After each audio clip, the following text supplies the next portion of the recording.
pinnacle. Behind a gritty postseason performance, Western won the Division II national title. This season, thanks to a perfect record, the Vikings are marching down that road again. Central, Western. Two GNAC rivals collide next on Root Sports.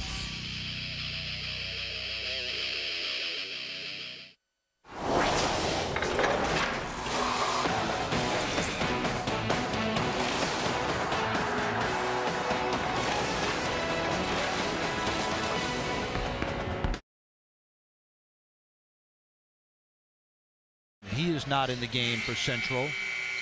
Greg Sparling, 18th year head coach for Central Washington. Graduated from Central in 1993. Western's head coach, Tony Dominguez, graduated from Western in 94. The two head coaches once played against each other in this rivalry. He was at the NAIA level. And as Allen tried to drive on Nate Walker, Walker gets called for the foul, his second. And the third team on Central in the second half.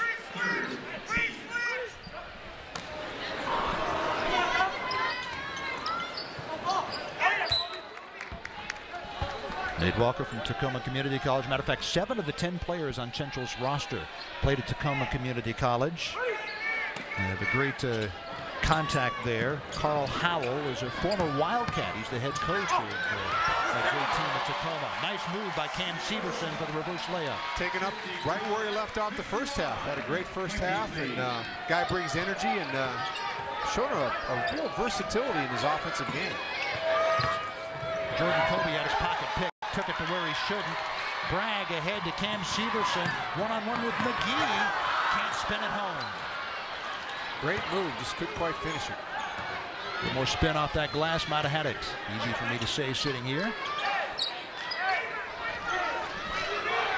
Western leads it by 4. Their biggest lead has been 6. Central's biggest lead has been 4. And Jordan Kobe cans it.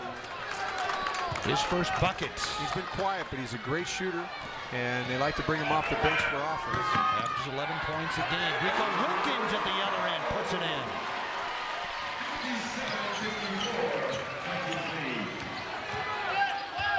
Walker sets a ball screen for Williams. Kobe picked up quickly by Jones.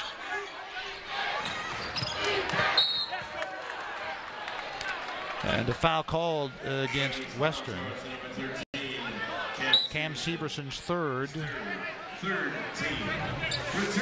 Severson has had a big imprint on this ball game. Here you see him going baseline, very athletic at the rim with the reverse. Had 8 points the first half, another bucket here the second half, but does a lot of things. He's at the rim, he's active, he's on defense, he's rebounding, he's bringing a lot to the table. Trey Gross replaces Holmes for Central. Jones out, Mitchell in for Western. Jordan Kobe to inbound it. You know, he just hit that 3. With a name like Jordan Kobe, you figure he's got to be a great basketball player, huh? I think so.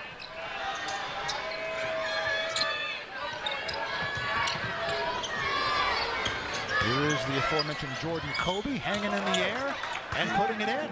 Nice read off the ball screen, a little ball fake, and a glider off the glass. Central back within a point. Rico Wilkins. Kobe heads that ball screen. Hook pass to Severson, whose shot gets blocked. He's too worried about the shot block. You got to get it up on the glass.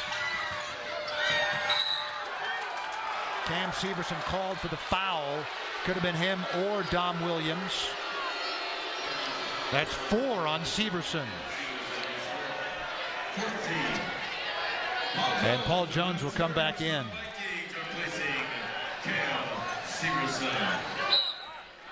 Jones enters with 2 fouls. Severson has 4, Bragg with 3. They're both on the bench for Western.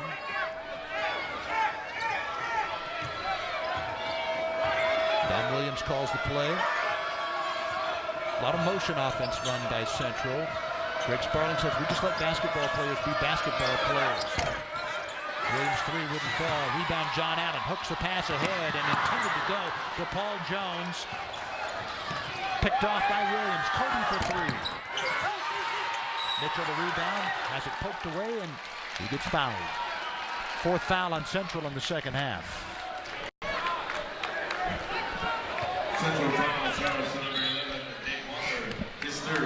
For Nate Walker, his third personal. Austin Bragg comes back in. He'll play with 3 fouls for Central. He's got to be careful in there. He's been adept at this game at going straight up and not committing fouls in the post.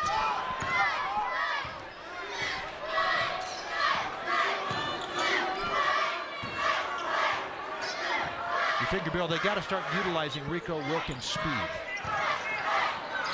They just have so much size inside. These big guys are just going to have to complete the shots on the inside half. Mitchell unable to complete 2 of them. And then the foul called on Richard Woodworth, his first. And the 5th team on Western in the second half. As if on cue, you're saying they got to finish inside, and Mitchell unable to get a couple to fall. Yeah, I just don't think they get a lot of chances inside. They play so much perimeter-oriented basketball that this game, you know, there's a lot more even Steven when you start talking about guard play and quickness. I mean, Central can bring that. Central's outscoring Western in the paint. You wouldn't figure that size advantage, that'd be the case. McGee wouldn't fall. They've done a nice job of just facing up at the high post and driving the ball to the rim. Crowd wanted the coaches wanted the double dribble on Wilkins, but he gets the bucket. Wow. Williams flying to the other end. Timeout called by Greg Sparling. Sparling talking with official Al Leonard. They wanted the double dribble on Rico Wilkins, but none was called, and he was able to put it in. Hey fans, don't forget, coming up this We talk about how electric Rico Wilkins is. Here you see him off the drive and a little teardrop banker. Yeah, this guy, he could be starting for a lot of teams and scoring a ton of points, but he's accepted his role, and his infusion of offense and energy is a big deal for this team. Severson's, Wilkins, Turner off the bench. I mean, these guys do a nice job of making Western deep.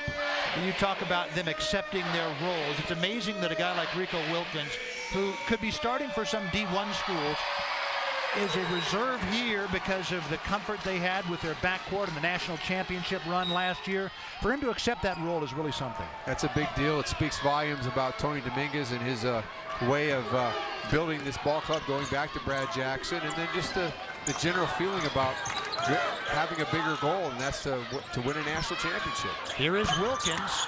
Wouldn't fall. And out of bounds off Chris Mitchell. Western, by the way, out rebounding Central 11-4 this half. Austin Bragg has 5, but he's on the bench with 3 fouls. Western by 1, 11:28 to go. This is going to be a fun finish.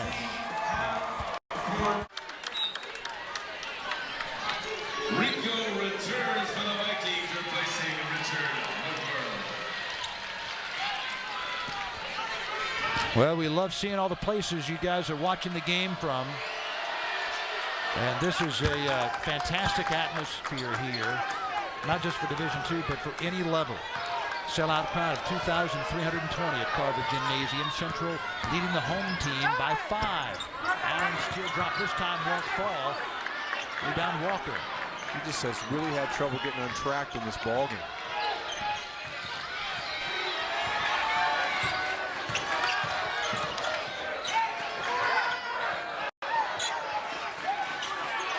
Got Rico Wilkins with McLaughlin in the post. They'd like to go there. Yeah, that's quite a size mismatch. And here it is, but Wilkins takes it away. Anye Turner lost it. Out of bounds.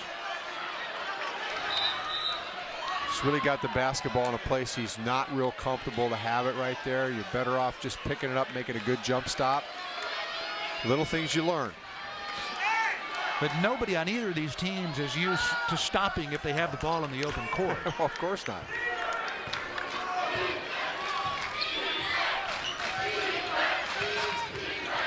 Now we've got Wilkins taking his chance on McLaughlin. We'll see what they try to do there to take advantage of that. Wilkins is their best perimeter defender, so they're going to post up McLaughlin. That takes him away from the perimeter anyway. But then you get too focused on trying to get the ball there, and everybody stands around. McGee blocked by There you see Turner. that shot blocking ability. Here's Rico. Got it, and one, Rico Wilkins. You see some of these shots he puts up and you kind of go, no, yeah. A crossover floater in traffic, but it's money. Yeah, with nobody on the boards. Let's have a look at the Anya Turner block. You see Brandon McGee doing his thing, trying to get to the rim. Turner holds his ground, waits for him to shoot, and just erases that shot. And then off to the races, Rico Wilkins with that floater in the middle. Chance for a three-point play. Rich and Bill. Rico Wilkins at the free throw line for Western to try to pull them back within 2 and complete a three-point play. 78%er. This is his first trip to the line tonight. Western Washington, the defending national champions. They have won 18 straight. They're playing their arch rival, Central Washington. They trail it by a bucket. This is going to come down to the wire.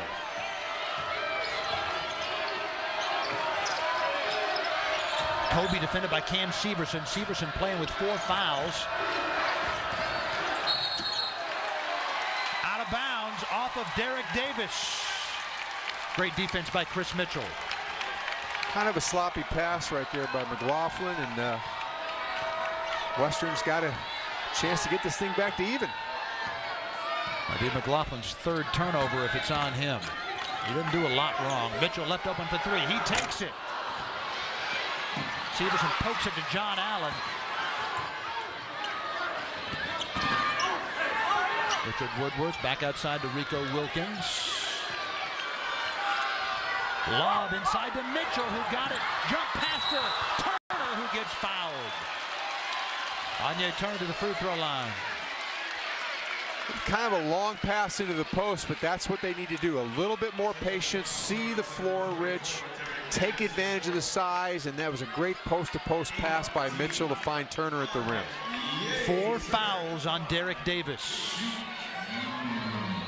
He is still in the game. Anya Turner, 72%er coming in. 1 of 2 at the free throw line tonight. If he makes the next one, we'll have a tie. Jordan Starr checking in for Central Washington. Jordan Kobe coming out. Don Williams coming out. Chris Holmes coming in. Austin Bragg back in for Western Washington. To tie it up. Rattles out. Out of bounds to Central.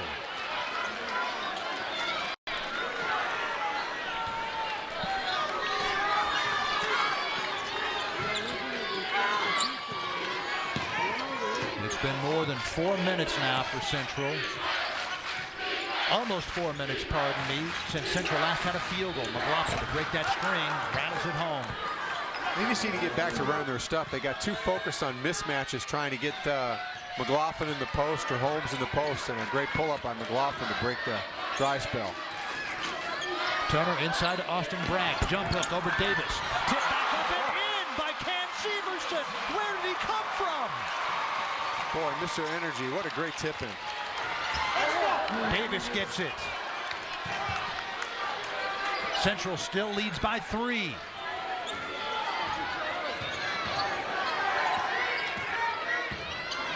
McGee hedges the ball screen.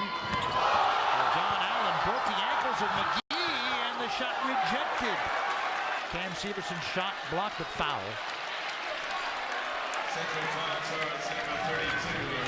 Severson, boy, he comes in the ball game and makes things happen. See the jump hook by Bragg, and out of nowhere comes the leaping Severson at 6'5" to tap that ball in.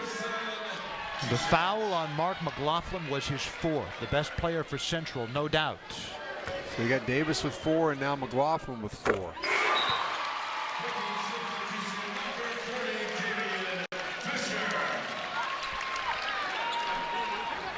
McLaughlin comes out. Nate Walker comes in. Severson's been a difference maker. A guy that was really a fringe player, a prominent role in this team, game after game. Got hurt last year. He was basically, when he came back, their 9th guy. Didn't play a lot in the national title run. He likes his role now. He can play the 2, 3, or the 4. Cam Severson. Wilkins tried to pick the pocket of Starr. He went for the steal. That might leave a man open. Here he is. Davis got it. Wilkins went for the steal, and that led to that bucket. Nice ball handling by Starr. Found Davis on the baseline. He was a pretty good face-to-basket shooter. Central by 3. Just over 5 minutes to go. Here's Severson. I want to put a body in there on him. He's playing with 4 fouls. See if you can get him to take the charge. Boy, this is what McGee does very well. Always goes in, leads with the body first to draw the contact, then lets the basketball go. That's how he's able to operate against bigger people. Severson here, you see the nice kick by Allen, who's looking for others, not having a good shooting night, and then Severson flashes the baseline and over the rim for a bucket. Boy, he and Rico Wilkins have been why Western's been able to stay in this ball game. Paul Jones replaces Turner, who leaves with 4 fouls. Well, Ridge Sports viewers earlier saw New Mexico State beat Seattle U 83-80 in double overtime. If this game goes into overtime, they might have to dig deep in the bench because there's some players in foul trouble right now. Central again by 3. Neither team is led by more than 6. Officially, we've had 14 lead changes. Paul Jones against McGee. And we got a bumping foul, I believe, called against Brandon McGee. If it's him, it's his 2nd. It is. And 2 shots as each team in the double bonus now from here on out.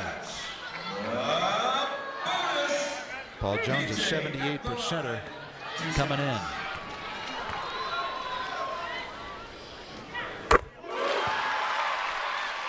This is the point in the ball game against Seattle Pacific when the game was still in the undecided mode, is when Paul Jones stepped up and made big buckets to win that ball game. So I think we might start seeing that right now. Tony Dominguez says if they keyed on him, if he was the major part of their offense, he could average 20 a game. Western back within 1 as Jones made them both. Jordan Starr, backup point guard out of Yakima, A.C. Davis High School and Bellevue Community College. Just 3 of the 10 players on Central that didn't go to Tacoma Community College. This is Trey Gross, and now back to Starr. Same situation, trying to get Holmes in the box against Allen, and good job of defending the post pass. Wilkins open for 3. He takes it. Western regains the lead. Boy, good on Severson. John Allen not having a good shooting night, and the extra pass to Wilkins for the easy 3. Heady play by John Allen indeed. Timeout Central. 30-second timeout. All right, Bill. Western leads it by 2. What's Greg Sparling talking about in the Central huddle right now? Yeah, I think they just didn't get too preoccupied with matchups. You know, they're trying to get the one small guy against the big guy. They want Holmes in the box. They want McLaughlin in the box. Here we see Wilkins with the strip, who's had a big imprint on the second half. We kick ahead. John Allen not having a good shooting night, and then the extra pass by Jones to find Wilkins open. These guys have a real nice feel for one another. They haven't lost their composure despite the tightness of this game, and now they've got the lead. Funny you talk about that matchup, and Tony Dominguez told me before the game that a lot of times if you get that switch where you've got the guard guarding the post down low, it can get teams out of their rhythm because they try to fight for that matchup. And that's what's happened here. They've gotten a little preoccupied with that instead of just running their stuff. When they've run their stuff, they've done very, very well, that being Central.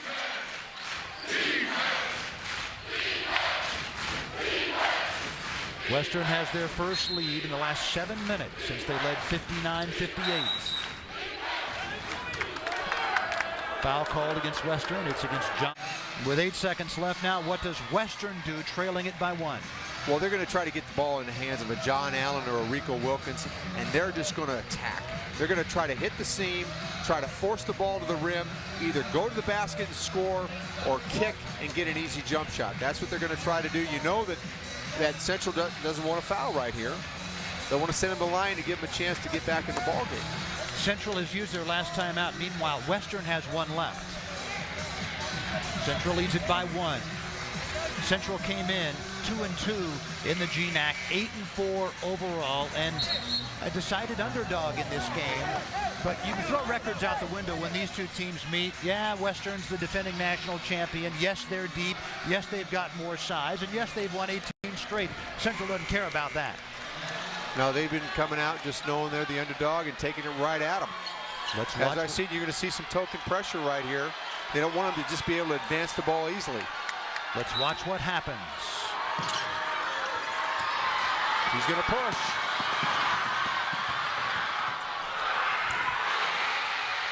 Paul Jones. Derek Davis for the win. Wow. Western escapes. Unbelievable. Rico Wilkins.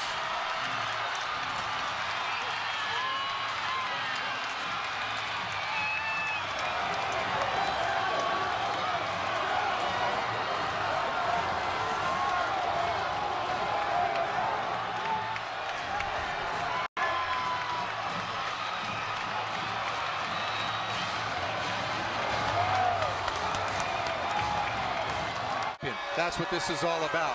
The game's on the line.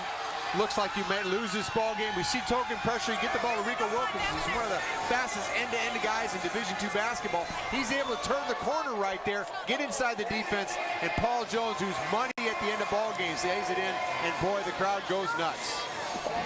Didn't they ever? Division II basketball is, if you haven't seen it, here we see the final play. Rico Wilkins, we talked about how good this guy is. Here the behind-the-back dribble, gets inside the D, and able to get to Paul Jones for the money bucket. Talking about confidence of the champion. Well, for Bill Kruger and our entire crew, this is Rich Burke. Goodbye from Bellingham, where Western Washington has beaten Central 86-85.